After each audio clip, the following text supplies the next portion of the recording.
Martes 31 de agosto, buenos días a todos. El concepto crisis es muy rico y superada la mirada negativa que se tenía hasta no hace mucho tiempo, tenemos que aprovechar la riqueza de la psicología para iluminar estos estados que nos toca vivir de muy diversos tipos y en muy distintas situaciones. El origen lo tiene en el verbo griego krinein, que significa juzgar para tomar una decisión.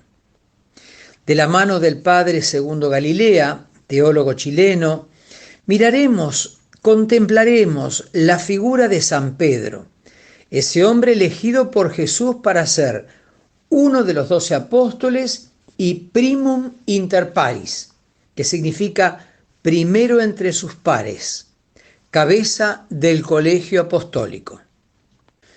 San Pedro traicionó al Maestro y lo negó 3 veces seguidas en público. Esto causó en él una grave crisis. Le hizo comprender hasta qué punto su conversión era superficial. Su autosuficiencia y miras humanas se derrumbaron. Pero Jesús aprovecha esta misma crisis para volver a llamarlo a una conversión más madura y decisiva. La escena corresponde a los relatos de la resurrección y lo trae San Juan en su capítulo 21. Es muy semejante a la del primer seguimiento, el llamado, ¿se acuerdan cuando llama Pedro, Andrés, Santiago y Juan a orillas del lago? El lugar es el mismo, el lago de Galilea, las circunstancias muy parecidas. Pedro y el grupo de los apóstoles están de pesca y no atraparon nada en toda la noche. Al amanecer Jesús desde la orilla les ordena echar la red a la derecha y pescan un número enorme de peces grandes. Luego se reúnen con él a la orilla para comer. Al final de la comida Jesús se dirige nuevamente a Pedro y le hace, al igual que años atrás, la llamada a seguirlo. Esta vez en forma de una triple pregunta. Simón Pedro, ¿me amas más que estos? La respuesta de él es, sí, Señor, tú sabes que te quiero. Jesús le confía, apacienta mis corderos. Esto está en Juan 21, versículos 15 al 17. Pedro ha sido capaz de superar sus crisis y de decir sí a Jesús, pero estas crisis le han enseñado mucho. Le permiten una respuesta madura, más honda y cualitativamente diferente que 3 años atrás. Aparentemente ha perdido entusiasmo y la generosidad sentida y espontánea de entonces. Ya no se atreve a afirmar como lo hubiera hecho antes de la pasión, que él quería a Cristo más que los otros.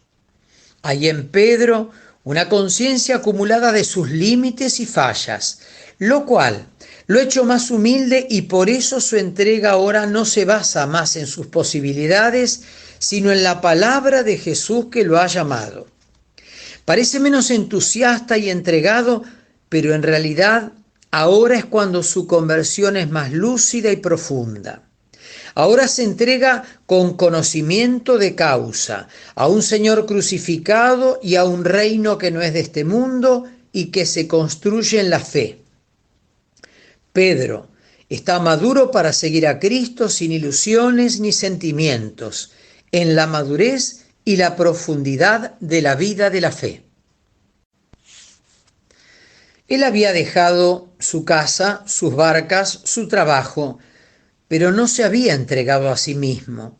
Por eso Jesús completa su llamada con un anuncio. Cuando eras joven tú mismo te ponías el cinturón e ibas donde querías, pero cuando te hagas maduro abrirás los brazos y otro te amarrará la cintura y te llevará donde no quieras. Capítulo 21 de Juan, versículo 18. Vamos a ver el proceso de la conversión cristiana.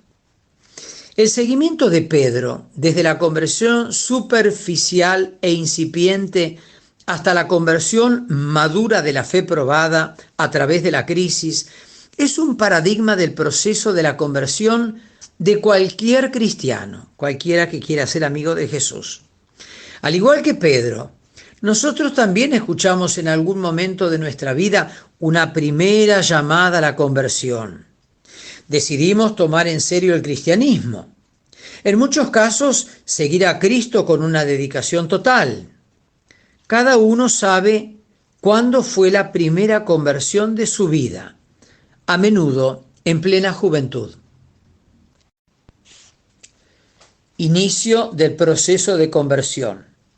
Como los apóstoles, nos hicimos discípulos dejando las barcas, las redes y a veces la familia. Nos pareció entonces la mayor generosidad. Todo nos estimulaba al seguimiento, pues este tenía un sabor sensible y realizador. La presencia del Señor era sentida, entre comillas, y la oración nos aportaba un consuelo que equilibraba las dificultades de la acción, en la cual Jesús también era sentido, entre comillas, como apoyo e inspiración. El compromiso apostólico y social nos llenaba, nos satisfacía. Aún con poca experiencia, al comienzo todo era una novedad, un fascinante descubrimiento del servicio a los demás. No queríamos poner límite a la caridad y al sacrificio que nos realizaba, entre comillas, y que tenía su propia recompensa. La pobreza evangélica tenía un sabor, incluso un cierto romanticismo. Si habíamos optado por la castidad, esta siempre significó renuncia y dificultades, pero que se nos hacían llevaderas por la presencia de Cristo y de su ideal evangélico. Padre mío, me abandono a ti, haz de mí lo que quieras. Por todo lo que hagas de mí te doy gracias, estoy dispuesto a todo, todo lo acepto, con tal que tu voluntad se haga en mí y en todas tus criaturas. No deseo nada más, Dios mío. Pongo mi alma entre tus manos. Te la doy, Dios mío, con todo el amor de mi corazón, porque te amo, y es para mí una necesidad de amor el darme, el entregarme en tus manos, sin medida, con infinita confianza, porque tú eres mi Padre. El Señor esté con ustedes. Los bendiga Dios Todopoderoso y también a sus seres queridos, en el nombre del Padre, y del Hijo, y del Espíritu Santo. Amén. Hasta mañana, si Dios lo quiere.